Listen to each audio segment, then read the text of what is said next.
Welcome back, everybody. It's Friday afternoon, and it's time for another episode of Tech Talk Live, your spot for tech, hi-fi, and gaming, if you're into that.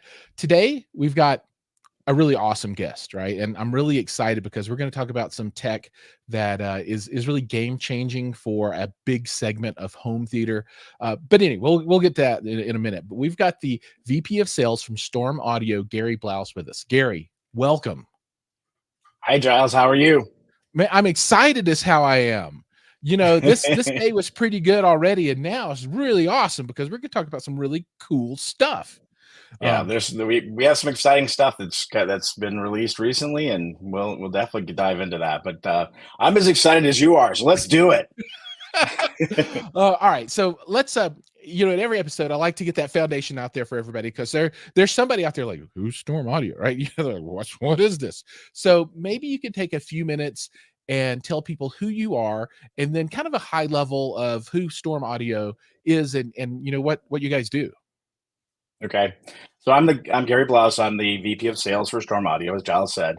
I've been in the industry for way longer than I want to admit. Starting in the '80s. We're not going to go back to the CDs, when they were released. In the last decade, I've been really kind of in the theater segment, so to speak, and have been lucky enough to work here at StormAudio, actually coming up on 5 years now. So. Wow. I know it's pretty amazing. I can't believe it's been 5 years. It just doesn't seem like it. I manage our sales activities in the U.S. I have a team. We have a team in the U.S. and I manage them as well. But most of what we do is really kind of evangelize not only the product but also what it's like to actually have a really high end cinema experience. Because quite honestly, a lot of people really haven't been exposed to it. Their only exposure has been at a movie theater, and maybe it wasn't so good. So that's me a little bit. And again, I've worked for a few manufacturers on the theater side, but again, StormAudio for 5 years. Let's talk about Storm real quick. So StormAudio is a French manufacturer of high-end electronics that are used in luxury private cinemas and home theaters.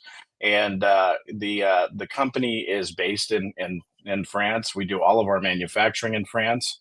And what's interesting about the company is, like many companies, we have, a bunch of different divisions, but our largest division of the entire company is engineering. It's about 75% of our company.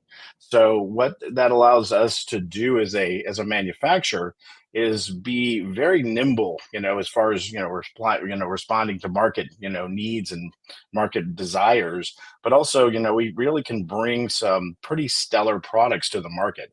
Again, a lot of I have to give credit because our engineering team is really what drives the bus on our innovation. Absolutely. There's a few things that really kind of set Storm apart. Again, we talked about it being manufactured in France, and that's one thing. But really, if you boil it down, there's a few things that set us apart. One of them is we actually discussed before we started the live stream. We have an upgrade path on our products. We all know that technology is progressing forward. It always is going to do that.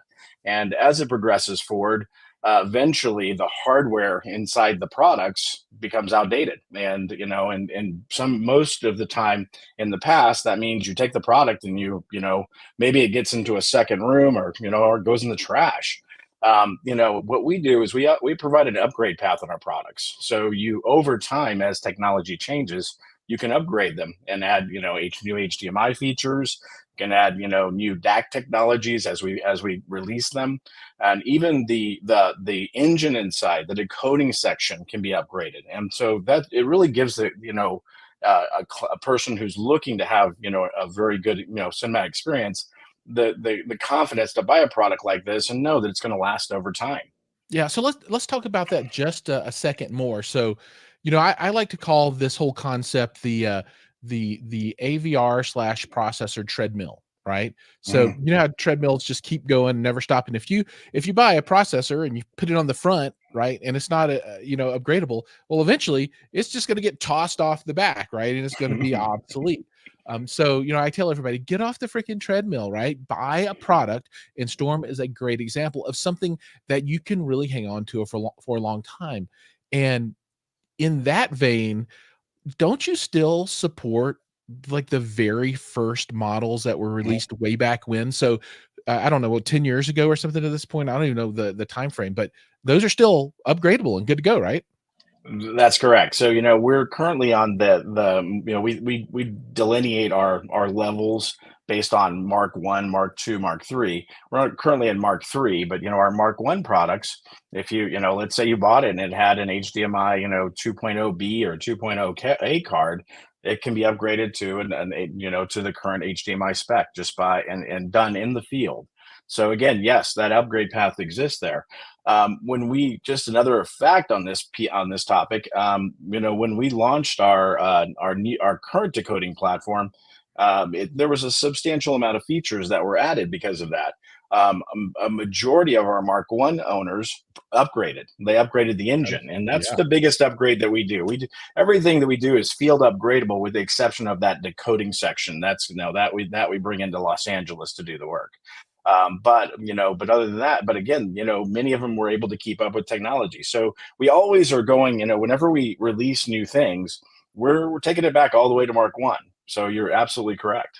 Yeah, and it's funny because I was actually I I came across a Mark One, and at a really really good price. Somebody was, I don't know what they were doing. Maybe they've got the new stuff, or they're Hmm. going to audio over IP or something. Anyway, they were selling it off, and I'm like, man, maybe I'll pick up one of these Mark Ones Yeah. and just have it to play with, right?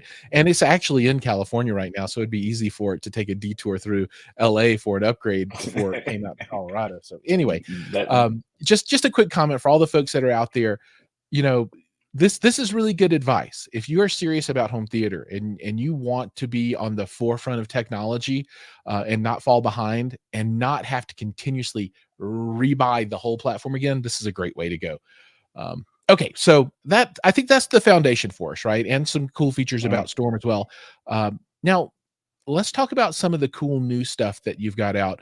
And this first item that I want to talk about is interesting because I don't want to call it a departure from your previous products, but I think it is a product that makes your brand a little more inclusive for different levels of home theater aficionados than it was before. And Mhm. I'm going to pull this up so people can see it. And this is the new ISR Fusion 20, right? And and Gary, tell us a little bit about what makes this different than prior products and why it's so cool, other than it just looks really cool. So just to, whenever we design a product, I mean, let me say this, we design it to a performance spec. We don't really pay attention to the dollars until the end, just to figure out what it has to sell for. So, the ISR Fusion is a product that we've been working on for quite a while. And I would characterize it as probably one of the most technical products we've ever manufactured. Previously, we did have a receiver in our line, and it was based on our Mark One platform. The ISR Fusion's based on our Mark Three platform products. And what really makes it kind of stand out is, first off, as we, has Atmos and what movies have available as far as channel count seems to keep increasing. People want a lot, our large channel count theater, and many of the receivers, kind of limited you on what you could accomplish there. And we saw, and in addition to that, we have certain pockets of the country where there's just not a lot of space for a big rack of amps and processors. Yep. So we really wanted to bring the ability to put everything that you would need for a 20 channel theater, which is that's a big theater, as far as the amount of channel count, and put it into a single 4 rack space high device. And that's what the ISR Fusion is. To get there, though, we really kind of had to do a little. We had to design a new amp section, and that's probably one of the biggest things that's unique about this product. Many receivers, many of them don't rate their products at all channels driven. Mhm. On a good day, if you're playing one channel, maybe you get all that power. And what we wanted to do is deliver something that really had a robust, power supply supply built in, and really be able to handle the demands that are needed for a theater, and really in any size space, up to the largest ones. So what's unique about the amp section is you've got, first off, the let me describe the unit a little more. It's a 20 channel processor, has 16 amp channels built in. Okay, and thank you for bringing that up on the website. So the 16 amp channels are based on B&O ICE modules. It's 16 by 150 watts. The power supply can handle delivering that much power to all the channels. And then you have 4 pre-outs that can be used usually for subwoofers. Now, anything in our world is assignable. You'll notice that on the back, there is no left, center, and right. Nothing is defined. So I can really kind of configure this thing in a bunch of different ways. For example, I could go ahead and just leave it as a 16 channel amplifier. Another option is you can take 6 of the channels, and you'll notice that they're labeled bridged, and you can bridge those It to doesn't want 500 to stick watts. for me. Yeah, that's okay. Yeah, you should be able to zoom in on that image. There you go. And you'll see up on the right-hand top side, those are the 4 XLR outputs. So basically, you can define anything you want. So in the amp section, one of the things we offer is the ability to bridge. And again, bridging 6 of the channels to 3, with each of the 3 being 500 watts total. So when you're doing, let's say, a theater, and you've got larger front speakers, we see a lot of media room systems that are done with, let's say, floor standing speakers. They usually do want a little more power, and again, being able to bridge the amplifiers really allows us to get not only the speaker to give us enough output, but also not have to overdrive it to get there. Again, we're Yeah. giving it clean power all the way. Yeah, so that makes a So lot of sense. So take a person, for example, if they want to run 9, 5, 6, right? And mhm, so they're going to do 9 bid channels and 6 Atmos channels, right? And then 5 subs, right? They're going to want to mhm. use all of the amplification pretty much that you can squeeze out of this thing. But if you have someone that's going to run a 7 bed channel, 4 Atmos channel system, then Mhm. it's not fun to have extra amplification channels wasted, so to speak, right? So being able to bridge this stuff is awesome. Anyway, sorry to interrupt, Yeah. but I think that's great the way you can set that up. Yeah. So again, in a bridge mode, it does give you 3 by 500 and 10 by 150. Yeah. So again, just a more, enough to do again a very large theater. The other thing that, built into the Fusion is, again, our ability to do all of the active crossovers. So again, with some of the speaker systems that we see out in cinemas these days, some of them require one channel to run the high frequency section of a speaker and another channel to run the lows. And that's built into the Fusion as well. So again, we can do these complex speaker systems all in a singular, chassis. So, That's super and then outstanding. of course, all of the room correction stuff. And again, that's the other thing that's really kind of another core to who we are. We, built into all of our processors and the Fusion now is not only, a full license for Direct Live, but also, Direct Live bass control, a premium license for that, and the new active room treatment. And, many people have been, curious about what active room treatment does. Active room treatment's really, if you have to characterize, anything as a game changer, this is it. Active room treatment, basically is utilizes all the speakers in the system, subwoofers, and all the other supporting speakers. And what it really does is it eliminates by a large degree the bass resonance that happens in most systems. And keep in mind that as we when we look at the frequencies that are played by a speaker, the lowest frequencies are the ones that have the longest length. And Mhm. because of the room dimensions that most U.S. homes are, that's the reason we have problems with bass. You'll have places where you have hotspots with bass. You'll have nulls where you have no bass at all, and so it's kind of spotty all over the room. Also, bass is meant to have an impact and then stop. And that's not what it does in most rooms. It resonates quite a bit. So active room treatment is able to eliminate that by about 80%, and it's a very impressive technology when you hear it. This is a tool that really hasn't been available in any other device that does calibrations. So it really is kind of a game changing technology. Um, and just to describe it just a little deeper, basically what active room treatment does is it uses similar to what, let's say, noise canceling headphones do. It takes noise canceling headphones. You listen to the music in your ears. It has a microphone that's listening to the outside world. It takes that out of phase and puts it into your ear at a certain volume, and now it cancels the outside world. That's how Mhm. noise canceling works. We're just applying that with direct active room treatment to all the speakers. They're all actively supporting and playing direct information. The most dramatic of use of that would be, let's say, if you're listening to two channel music, you're listening to literally two speakers and maybe your subwoofers, and all the other speakers are actually playing something that cancels all the negative effects that the two front speakers and the subs are having in the room. Whenever anyone hears active room treatment for the first time, it takes you a second to kind of, because we've literally cleaned up the bass.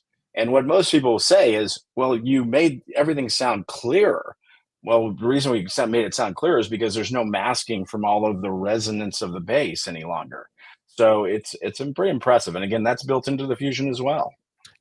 What I can't wait to hear one day, and this has been a dream of mine for, I don't know, many, many years, is to go to, like Munich High End or some other big two-channel show and go into a room and hear some people talking about their new awesome system, and for them to say the best two-channel experience and the way that you have to do it now to have the best experience is to have a 20-channel system with a storm processor to make it sound right. I would love that to happen. I think that that's a big fantasy, but we'll maybe someday we'll get there. Honestly, that is a demonstration I would like to see. Honestly, because again, the two channel crowd, they traditionally have been anti DSP. Mhm. For large part, they do kind of the old school thing, which is to rake the speakers in, tow them in, pull them back away from the wall, and when they experience what this can do, it's just mind blowing. I mean, how much it changes your connection to the material, the music, the movies that you're watching. So but yeah, that's again the ISR Fusion.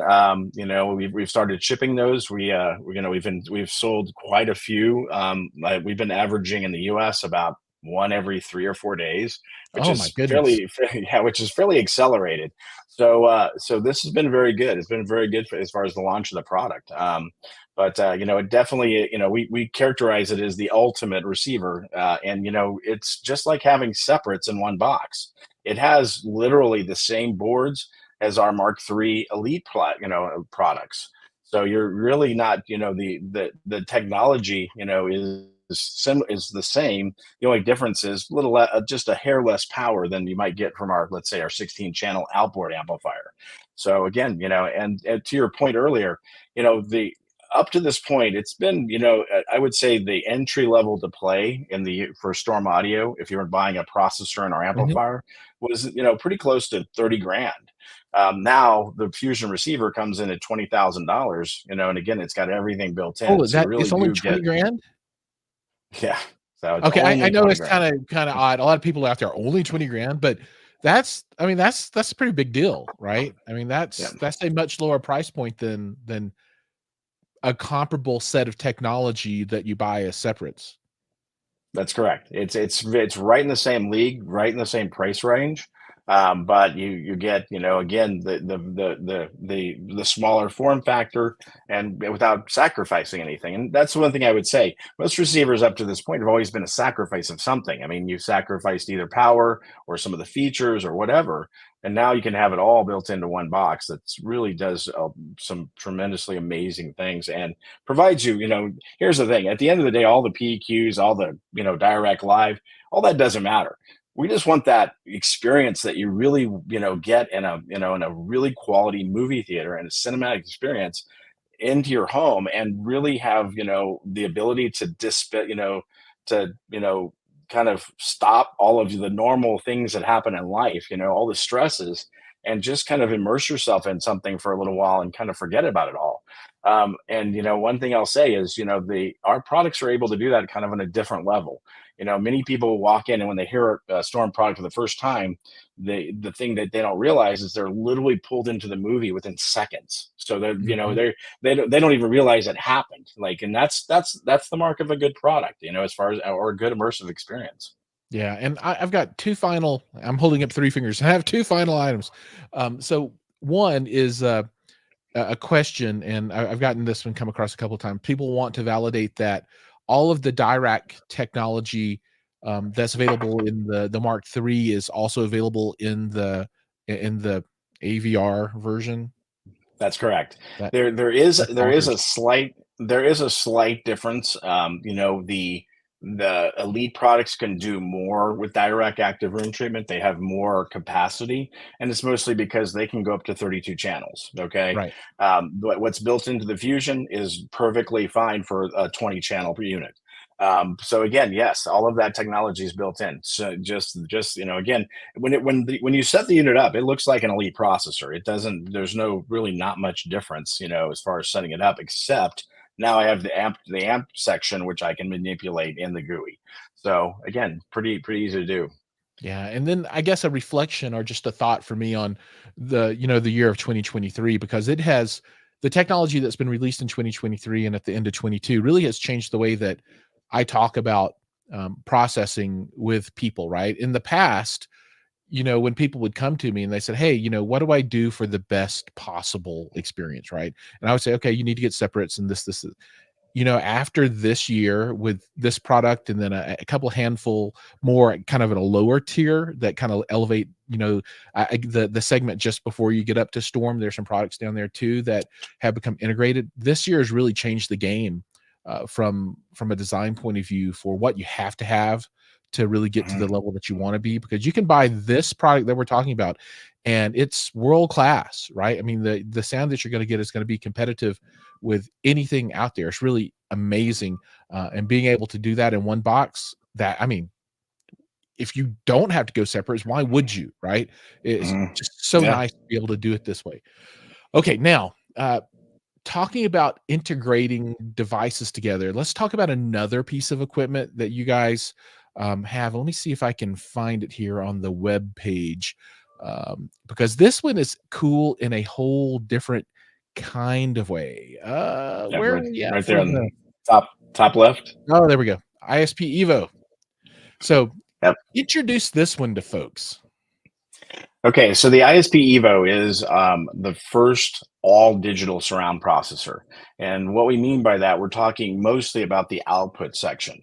Traditionally, processors have preamp outputs or analog outputs.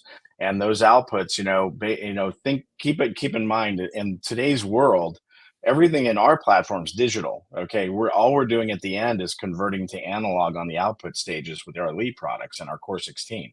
um, the amplifiers that are connected to our processor are also digital. Okay, but what they do is they have to take analog in and then convert it to digital. There's no reason for those conversions. Literally, why can't one digital piece talk to the other digital piece directly? And that's the genesis for the Evo. So the Evo has the ability to connect output wise with one of two AES standards. The first one is called AES 3. We all in the industry know it as AES EBU. Mhm. And then we also support AES 67, which is the new standard.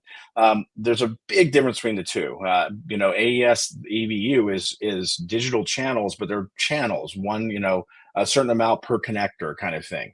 Whereas AES 67 is a network. Okay. And, I think you were able to come by our demo at CEDIA, and we were Absolutely. demonstrating, for the first time, a networked, processor connecting to amplifiers without any analog cabling between the two.